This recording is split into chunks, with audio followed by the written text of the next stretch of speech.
Hello, friends. I'm Stephanie, and I'm here to welcome you to the 4th episode of Sacred Sounds, the One License team's educational podcast to help you learn more about sacred music, old and new. You can find all episodes of Sacred Sounds on the One License Facebook page and YouTube channel. Just go to facebook.com or youtube.com and search for One License. In this episode, David and I interview composer and producer Don Stewart to hear his perspective as a Celtic folk and liturgical musician. Madison takes us on a time travel journey from Counter-Reformation Rome to 19th century England, and Siobhan answers a burning question that we received from one of our listeners in the first edition of our Inquiring Minds segment. Keep those questions coming, by the way. Thanks for coming on this journey with us. The One License team had a blast creating this episode, and we just hope that you have as much fun listening to it.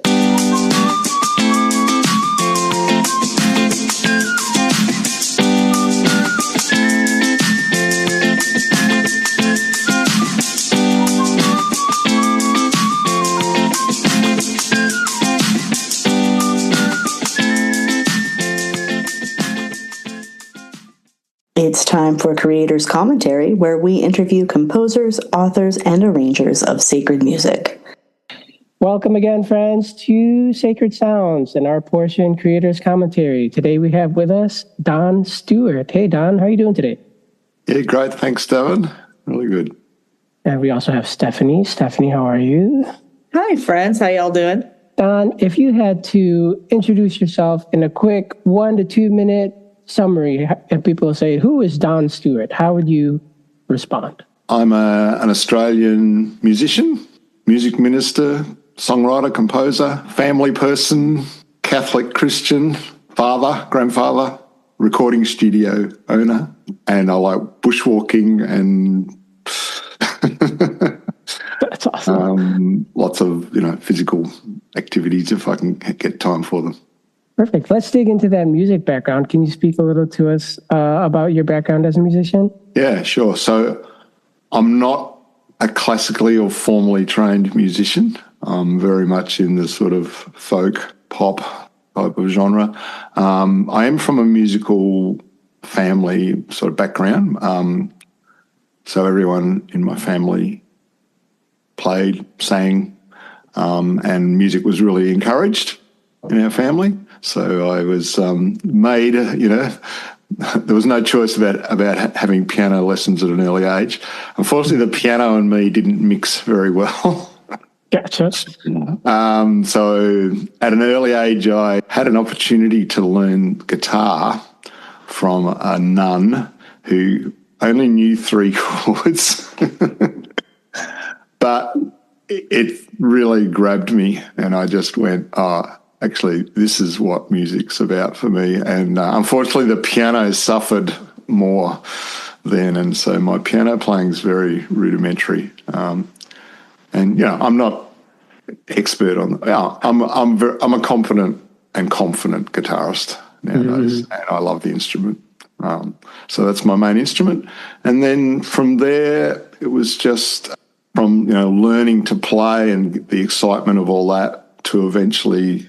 Listening to a lot of music and learning songs, and then going, gee, I wonder how these people write this music. And early on, I also was right from my early teens, I was involved in music ministry at church as well. So, because I think I just wanted to just play. So, and I got asked to play, and I did, and that was sort of the beginning of the sort of music ministry, church music background. But there's been sort of 2 parallel paths because I've been heavily involved in secular the folk music scene over here as well as in church music. So so you actually have a Celtic folk group, right?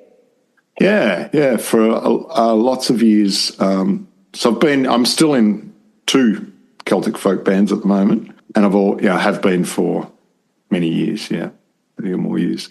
And one of those bands was quite, reasonably well known. We played at a lot of festivals in Australia and did a little bit of touring and stuff. So that was good. Yeah. And then so with the Celtic and folk music that you do, how did you, what came first, the sacred music or the Celtic folk music, or was this just a blend, or does one have a greater role in your life than the other? Like, how do those two mix, and what does that mix feel like for you? Well, 70s glam rock came first. Yeah. Awesome. And then playing in the music ministry team at the church I grew up in was the next sort of step into that area. And that was before I really had any connection with Celtic music. The Celtic music came a bit later, probably in my early 20s. I started getting really interested in Celtic music because there was a bit of a revival of it in Australia. I don't know whether that happened anywhere else in the world, but it became a really popular thing in Australia. Yeah, I started to listen to a lot of it, and I don't know whether there was any sort of connection. I've got, Celtic sort of Anglo-Celtic roots in my family tradition. So, maybe it sparked a little family history memory or something, but I really, really enjoyed that style of music. And then I met a guy who was a violin player in a Celtic band, and he asked me to join the band, and that was the beginning of that. So the church music came first, but I think the passion for church music didn't come first. Like I did enjoy it, but it was a bit, we were playing very like the 70s sort of, folk songs, which was sort of fine, but they were a little bit not musically exciting for me. But it was an opportunity to play music, and my faith, at that stage was pretty sort of infantile, I guess. I was just a young person who believed in God, but was, struggling on the inside about whether I stay connected with church, but doing that really for my parents. So, so my faith experience didn't, become deeper and more personal and more committed, I suppose, for a few years after that. So. But how fitting, though, that your musicianship and your faith should be kind of like fed by the same nourishment. Yeah. No, I mean, it feels like just such a gift, really, that's been given to me. So, it's been wonderful. You talked a lot about listening to songs. Are you one of those magical musicians who learn just by hearing something and you've already got it in your head then? Yeah, I learn by ear mainly. Yeah. When I hear a song, I can't like play it immediately, but I can work it out. I don't, I didn't have the luxury of downloading Guitar Tab off the internet when I was growing up. So you either went and bought the books or you listened to the songs and worked them out yourself. So that's what I did. Yeah. And has that ability influence your compositional style in any way? Yeah, I think so. Yeah. Because as I said, because I don't really have, I've got rudimentary musical theory training, and as also a rudimentary piano player, so I don't compose in that sort of classical sort of way. I compose in a more, pick the guitar up. Often nowadays, I think one of your questions that you sent me earlier was about whether I concentrate on lyrics or music. That's actually changed over the years. Early on, it was always the guitar, a chord progression, and then the lyrics were sort of like secondary. That was another little epiphany that had to happen later, that actually people, the words are important. Totally. It's not just about the music, but very much the guitar, the words, the feeling, I guess. A lot about an emotional sort of, trying to make some sort of emotional connection. You mentioned picking up the guitar and strumming the chord first. So is it a harmony even more than a melody for you? Yeah, often. The feeling you get from hearing, like I use I don't use a standard tuning on my guitar. I use a tuning called DADGAD, D-O-D-G-A-D, which is a lot of Celtic musicians use that tuning. The chord shapes are different.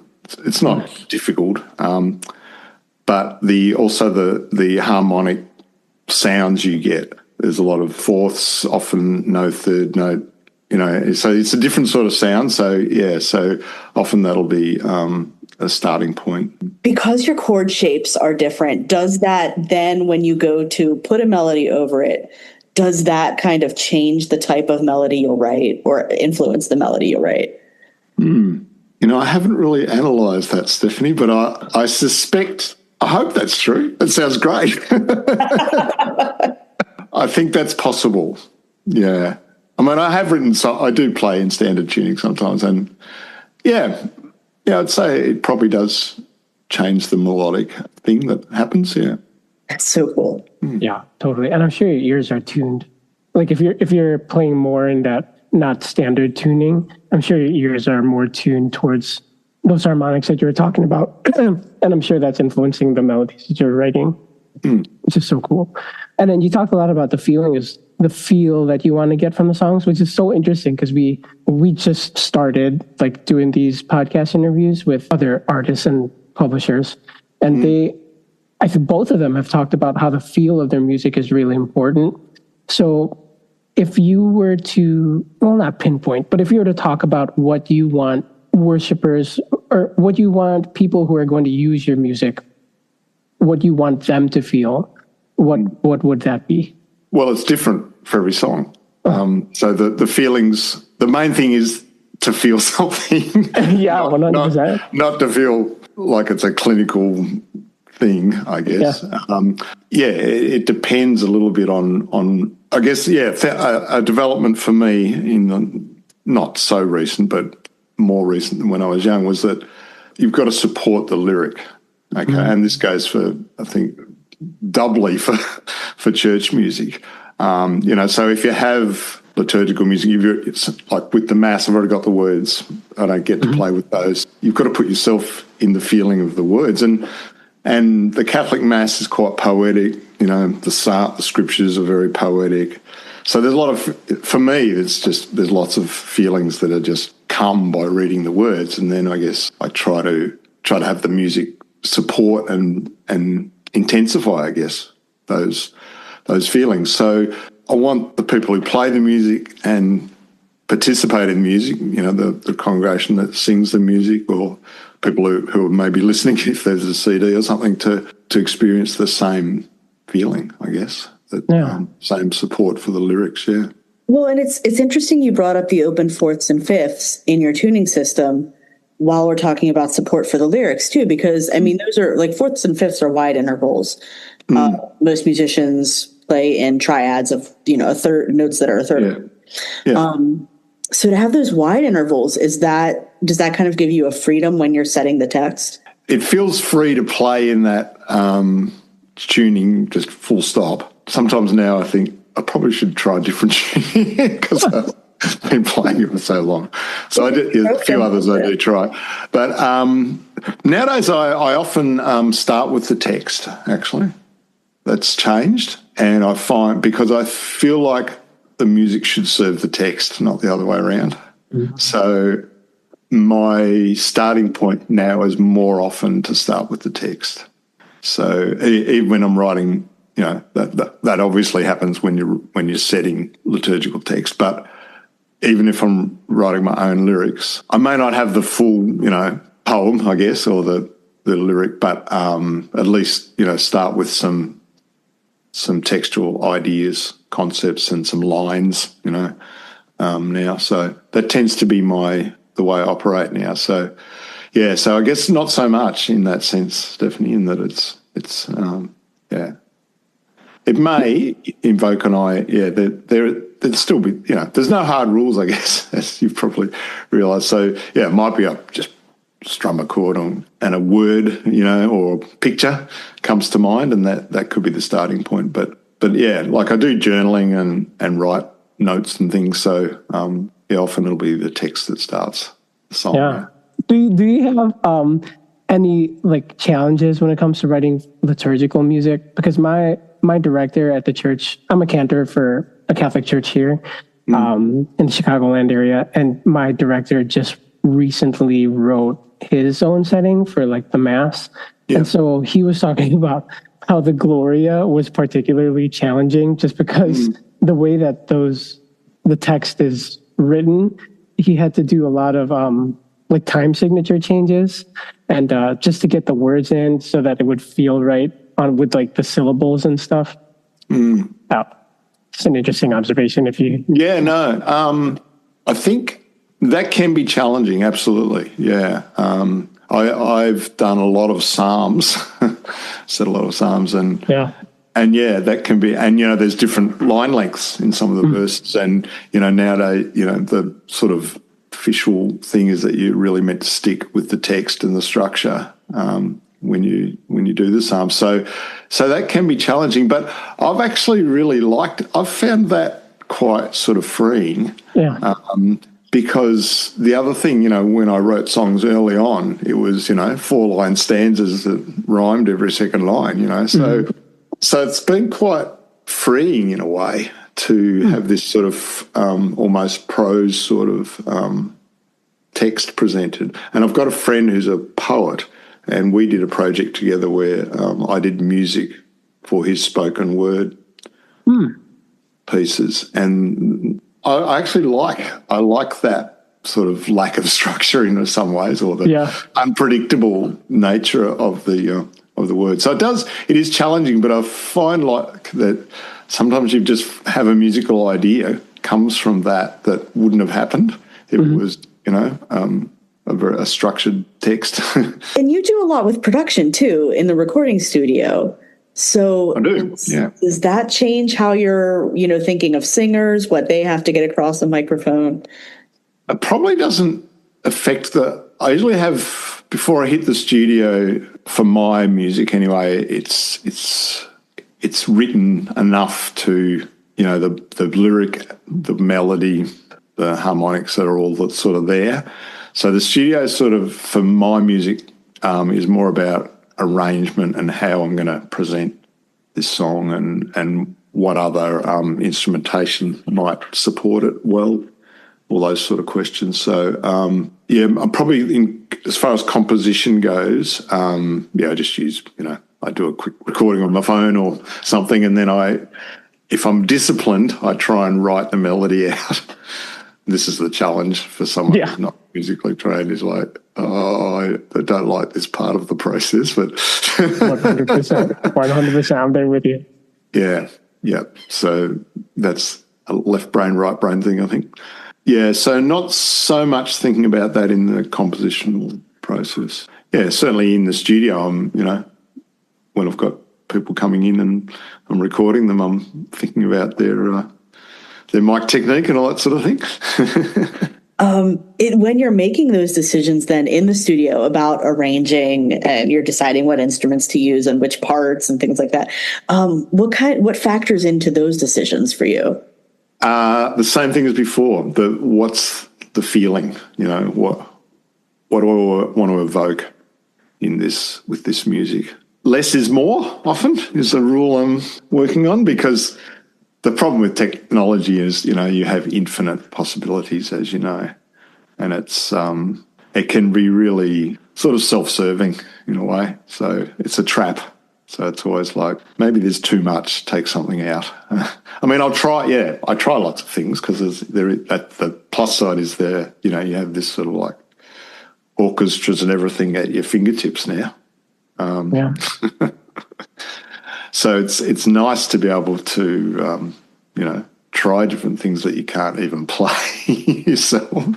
But on the downside, you got to be, I have to be careful not to just flood a piece with stuff. Do you have advice for any musicians out there, including myself, who will compose things or record original music, but then really struggle with getting it on paper? How do we musicians who are super creative but lack the discipline to actually get it on a piece of paper, on sheet music?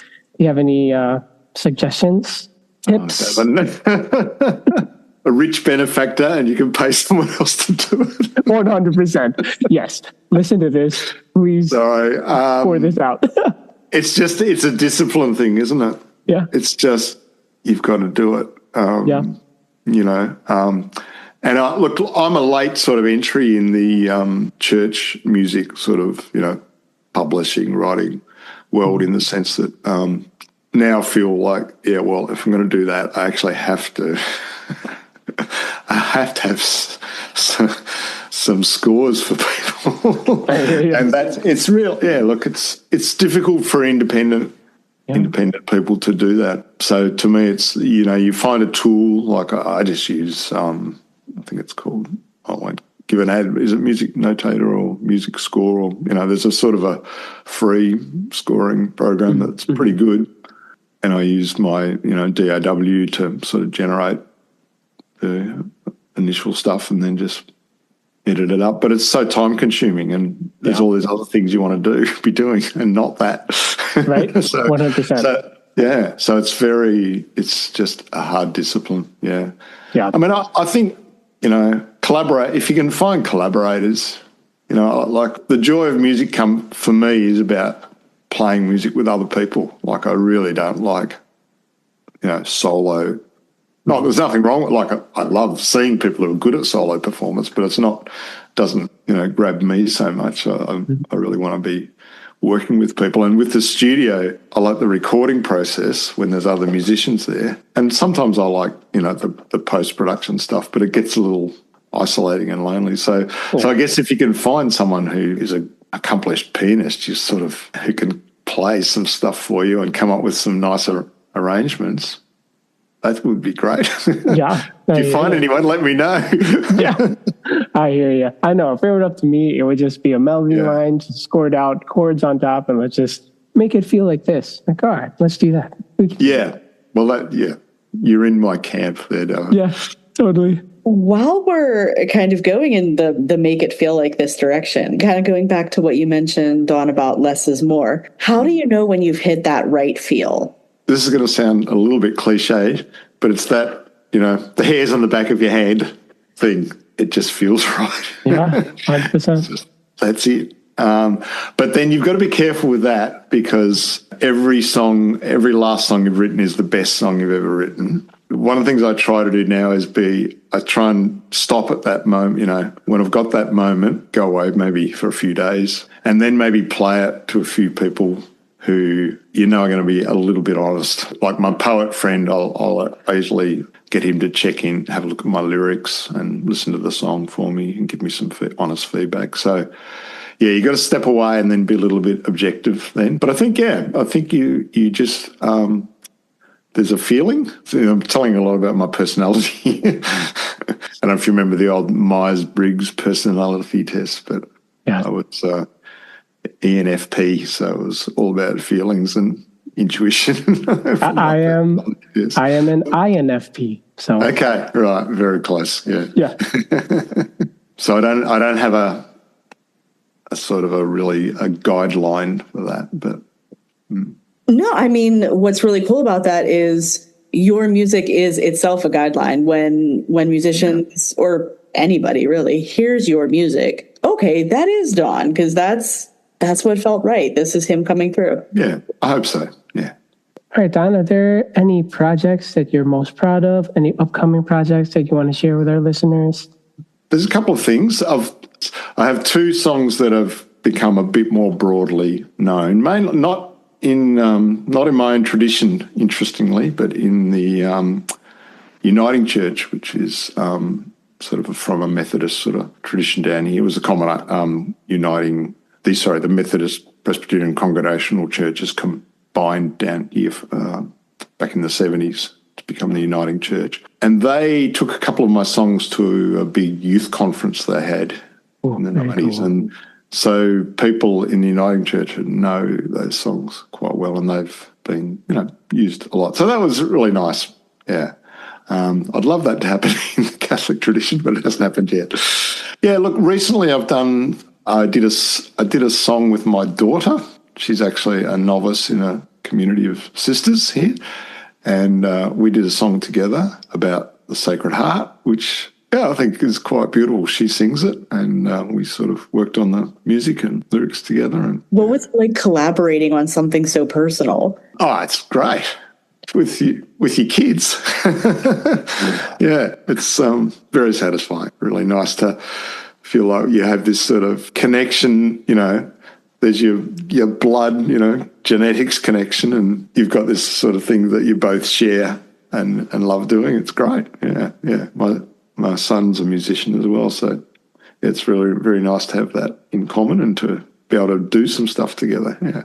Yeah, in the secular world, I've also recently done a project called The Hope of Something Better, which is again there's a poet from about 100 years ago in Australia called Henry Lawson. You guys probably haven't heard of him, but he wrote a lot of. He was a troubled soul. He struggled with depression and alcoholism and all that. Sort of the same story you hear about a lot of poets, but he wrote some incredible poems for the time and very astute commentaries on the society at the time, which interestingly, when I reread these poems, I went, wow, this is sort of quite relevant for our times now. So I did a collection of these poems. Some of them I made into songs and some are still spoken word with music. It's all Celtic music, but written by people I know who are Australian, who write Celtic Australian music. Mainly bagpipes, actually. But that's been great, and I've been put a band together and been playing some little shows with that, so really enjoyed that. Can you tell us a little bit about that mass? I am very proud of the Mass City, of course. It's really it's been a slow burn. Like I've really only, it's been finished for quite a while, but then the arrangements and I had to, I submitted it to the Australian Liturgical Commission and then they had three changes of people in that time. So I was just about to get the sort of, yes, this all looks fine. And then that person changed. So it sort of dragged on. So that's all only really just got ticked off. And so it doesn't feel like it's, even though, we've been playing it at our church for ages and a few other people have, but generally it hasn't been out there. And so it feels like this is a new thing. And I actually sort of want to have a launch mass or, to have a mass where we can do a bit of a focus on the setting. So I'm very proud of the mass setting. But it's just taken, it's been a long journey for that one. It's lovely to hear people sing it. Like at our church now, people know my mass setting. The congregation sing it, which is the most, it's a great reward to go, they're able to sing it, and they seem to enjoy singing it, and it seems to be helping them pray. So what could be better? Yeah, what can you ask for? Exactly. Exactly. David and I will be talking about the mass setting in a liturgical listening party segment coming up soon, so stay tuned for that. All right, Don, as we come to a close of our time together, is there any information that you want to leave with our listeners, a website, contact info? Where can we learn more about the Don Stewart? So my liturgical music website is acornmusic.com.au. There's song links you can hear some songs there. You can download the mass, the score and the recordings. And there's some of the other songs. There's some links to some YouTube videos. And yeah, you can get a little bit of a backgrounder on me through that. My other sort of my production and secular music site is called Unmuzzled Music, unmuzzled.com.au. Yeah, and that's got links to all my social media and stuff. So check it out if you want to. That'd be great. Yeah, I know. I've got a whole to-listen list now. Yeah, you guys, I'd like your job, I think. You get to listen to lots of different composers and new music, and Davin, you're a composer too, yeah? So I am a musician. I just started recently trying to compose just basic stuff. Great. Or, just putting some stuff together. But Beautiful. We do things. All right, Don. Well, we want to thank you so much for your time with us. I know that our listeners will have gotten a better picture of who you are. Again, the purpose of this whole segment is just to put more of a personality and more of a quote-unquote face to the composers and the publishers that we see on our website. So it's been great. This was such a fun time, such a pleasure having you here. Yeah. Oh, thanks very much. It's really been a nice opportunity and to connect with you guys and hopefully to connect with a few other people. So, yeah, thanks for the opportunity. Appreciate it.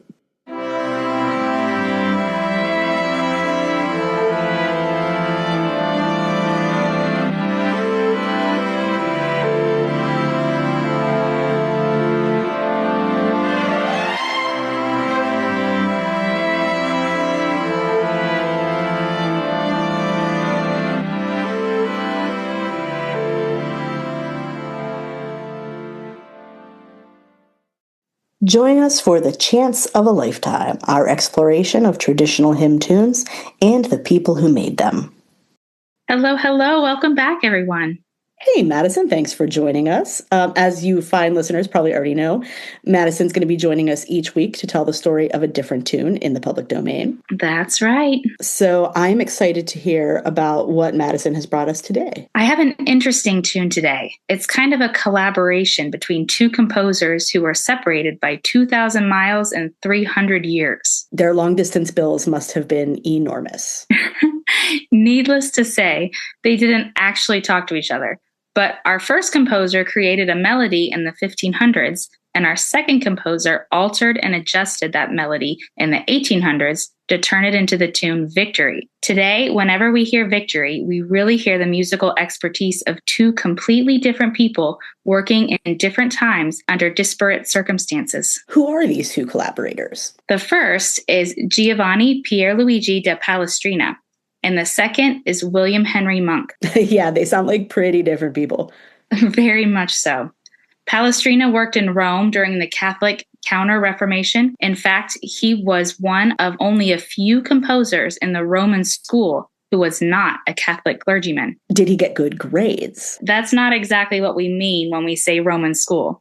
When we talk about a school of composers, we mean a group of composers who shared artistic ideals and composed in a similar style. What were the artistic ideals of the Roman school then? Mainly the ideals of the Catholic Counter-Reformation. To address the criticisms leveled by Protestant reformers, the Catholic Church held a hugely important council called the Council of Trent. During this period, Catholic clergy and theologians worked hard to clarify Catholic teachings and eliminate bad practices. And they wanted to make church music better as part of the Counter-Reformation? Exactly. Okay. How can we judge whether one piece of music is better than another? Well, that's the big question, right? And to be fair, humans have answered that question in an infinite number of ways. But this is where those artistic ideals come into play. I think I'm with you. The Roman school adopted the artistic ideals of the Counter-Reformation and put them into musical practice. And Victory is one of the melodies that Palestrina wrote with those goals in mind. That's the situation in a nutshell. In 1563, the Council of Trent issued 2 decrees related to music. After years of meetings, the council really only gave 2 sentences of guidance to Catholic Church musicians. One decree said that music shouldn't be so complicated as to prevent listeners from hearing and understanding the prayer texts. The other decree said that no secular influences should be allowed in sacred music. That sounds simple enough. It does, but some things are easier said than done. No doubt, no doubt. And Palestrina was good at composing music that fit these 2 demands. He was one of the best. In the past, some people argued that he single-handedly saved sacred polyphony by convincing the Pope and other clergymen that polyphony could be executed according to their demands.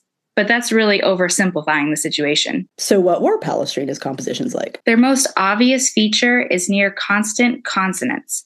Another feature is that each of the multiple voices sings in such a way and at such times that you can understand the words each voice is saying. The voices also repeat each other's text frequently. So if you miss the text the first time, you have other chances to catch it. To further help the listeners understand the text, Palestrina frequently used text painting. Is that like using watercolors instead of a good old-fashioned pencil? Not quite. Text painting is when composers make the melody act out the text, like setting the word heaven to a really high note or the word alone in just one voice. Oh, I bet that also helps listeners understand the text. You'd win that bet.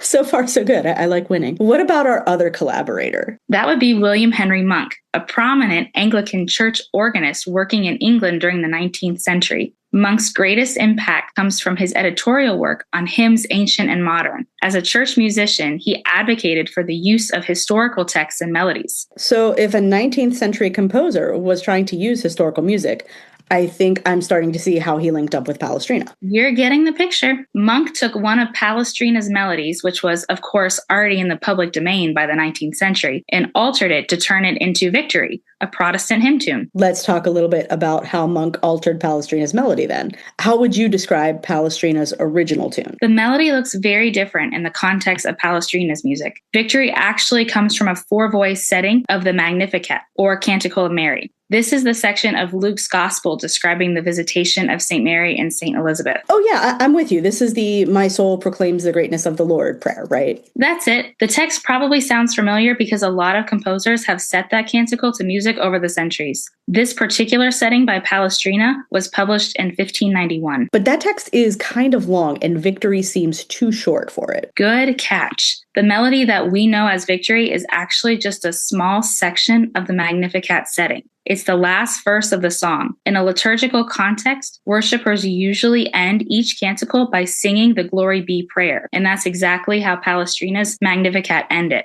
The melody that became Victory was the melody for the Glory Be verse. Okay, that makes sense. So the hymn tune that we know is just a portion of Palestrina's original melody. Precisely. That leaves me with just one more question. Hit me with it. You mentioned that Palestrina was known for polyphony and that his Magnificat setting was written for 4 voices. When I think of Victory, I only think of the melody line. So what happened to the other 3 voices? Another good catch. When we refer to the tune Victory, we're typically just referring to the melody line.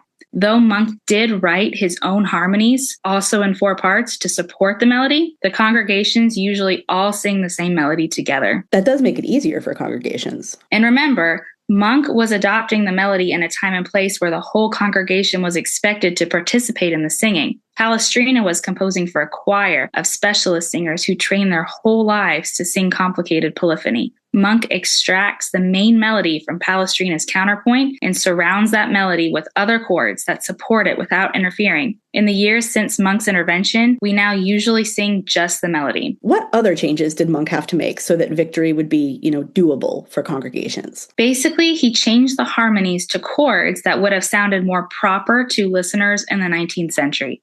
Palestrina was thinking contrapuntally, and Monk was thinking in terms of functional harmony. Okay, whoa. Slow down. I hear a few big words.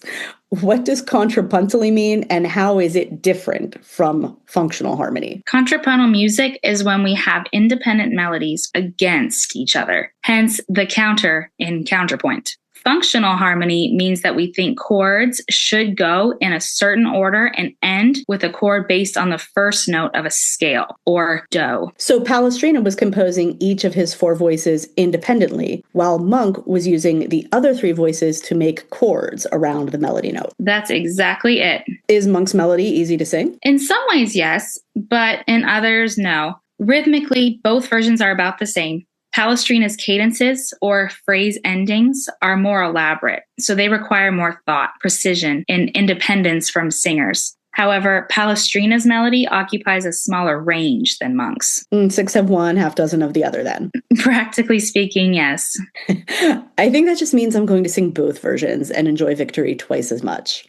That sounds like a good idea to me. Well, we're all counting on you to bring us more good ideas for singing next time. Absolutely. I can't wait. Thanks for joining us this time. And in the meantime, while we're waiting for the next episode, in conjunction with our Chance of a Lifetime segment, One License is posting a public domain blog series. In each blog, we'll look at and expand on the hymn histories that we talk about here on Sacred Sounds. You can find all One License blogs at news.onelicense.net, or you could sign up for the One License newsletter by visiting onelicense.net and have the blogs delivered to your email inbox each month. As part of the blog series, the One License team is offering listeners and readers the chance to become published authors as well. Each month, we're asking you folks to write your own text to accompany the public domain tune that we've discussed, and email your original text to info@onelicense.net. The One License team will publish a few of our favorites in the next blog post so that we can all expand our poetic repertoire, and worshipers all over the world can incorporate your inspired poetry into their praise. If you're interested in submitting a text, please do email it to info@onelicense.net with the subject line Sacred Sounds. We're looking forward to hearing from you soon.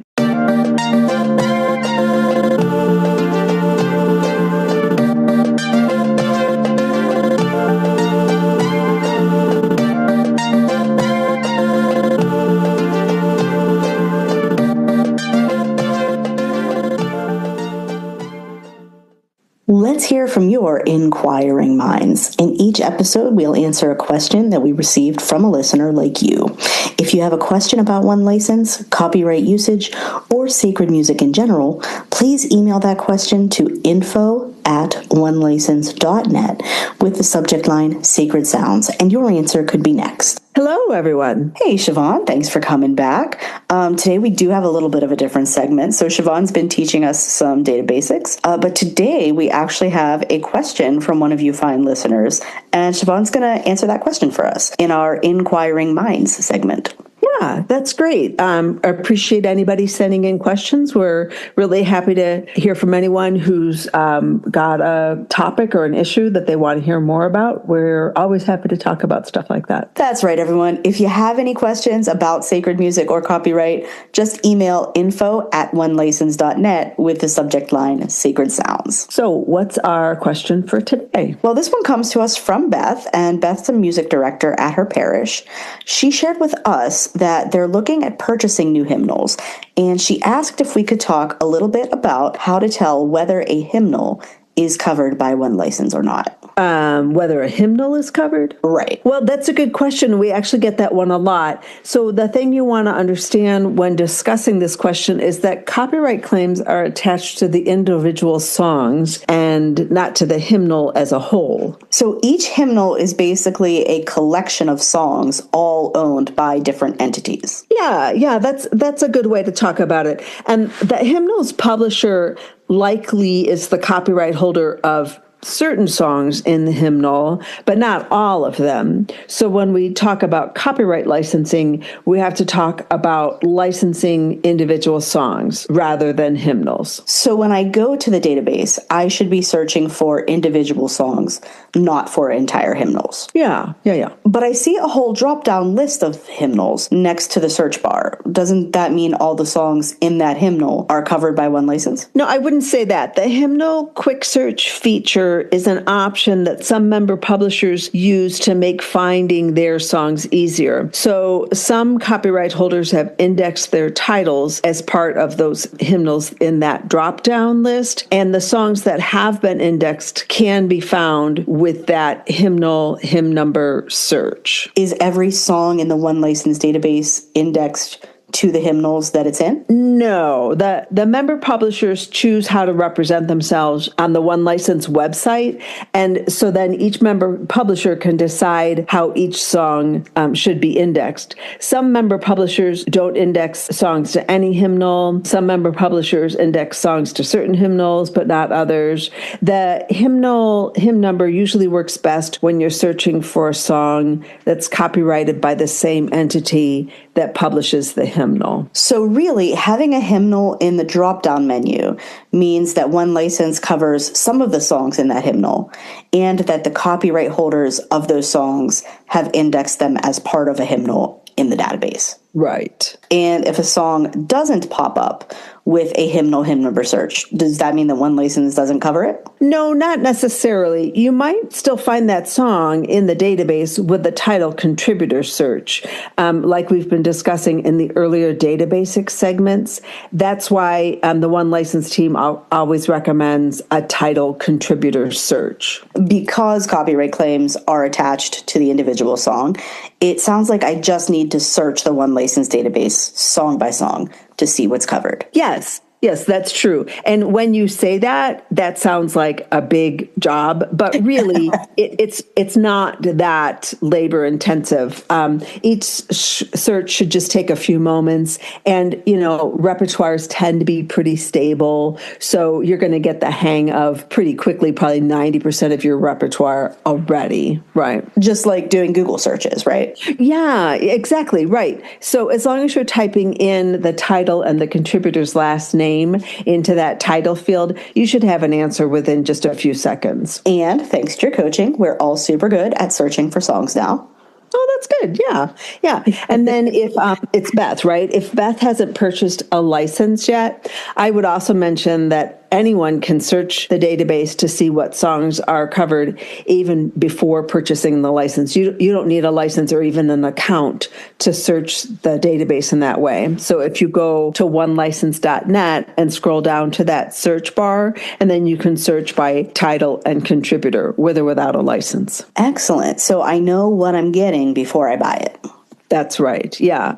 And really, if you ever do run into difficulties, like we always say, you can send the One License team an email at info@onelicense.net, and we'd be happy to lend a hand. We would want to know the song title, the contributors, and the copyright holder. If you forget what information it is you need to give us, send us an email and we will let you know.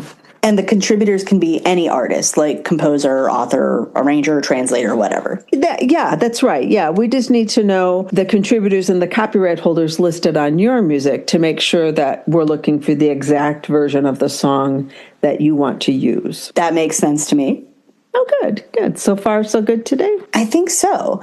The takeaway for Beth is that the One License team can't provide a list of whole hymnals that are covered, but she can search the database at onelicense.net to see if the songs that she wants to use are covered by One License. That's exactly right. And we can help her with that if she's having trouble with that. Yeah, good. Thanks, everybody. Thank you, Siobhan. Thank all of you so much for joining us on this episode of Sacred Sounds. It was a treat for the One License team to have these conversations, and we're looking forward to many more like them. Next time, Damon and I will host a liturgical listening party to walk you through Dawn Stewart's brand new Mass of Hope and Healing. Madison brings us an entirely different kind of folk music from the American South, and Siobhan delivers those promised tips to help us determine when to report which type of copyright usage. Just a quick reminder that you can find all episodes of Sacred Sounds on the One License Facebook page and YouTube channel. Just go to facebook.com or youtube.com and search for One License. Until then, Lord, open our lips, and our mouths will proclaim your praise.